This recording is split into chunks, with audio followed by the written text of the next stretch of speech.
Katika mwendelezo wa ziara ya uhakiki viongozi wa UWT wilaya Kati, viongozi hao waliohakikiwa wametakiwa kuwa makini katika kuchagua viongozi walio bora na kutoa kauli nzuri kwa viongozi wao. Hayo yameelezwa na katibu wa UWT wilaya Kati, Rehema Haji Makame, mara baada ya kutoa elimu na mikakati madhubuti ya kuwajengea uwezo katika uongozi wao katika kipindi cha uchaguzi huko wadi ya Kiboje.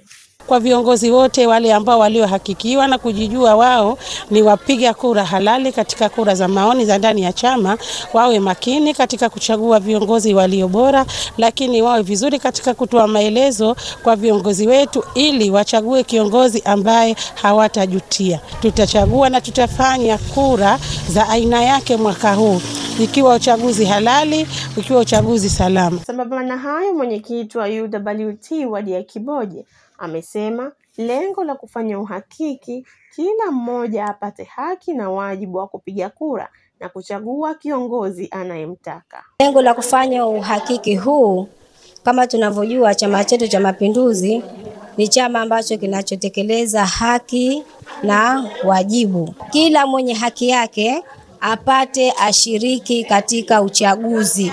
Mtu tayari yumo ndani ya uhakiki aweze kwenda kumchagua yule ambaye naye mtaka. Na pia uhakiki umefanya kwa sababu asijetokea kiongozi ambaye anaona wapigaji kura hawa mimi ndo ninawataka, watu wangu hawa ndo ninawataka, akawafuta wale waliokuwa wanatumikia chama tangu na mwanzo na akaingiza watu ambao walikuwa hawamo ndani ya chama. Mimi ni Ashura Mzee wa STR Online TV.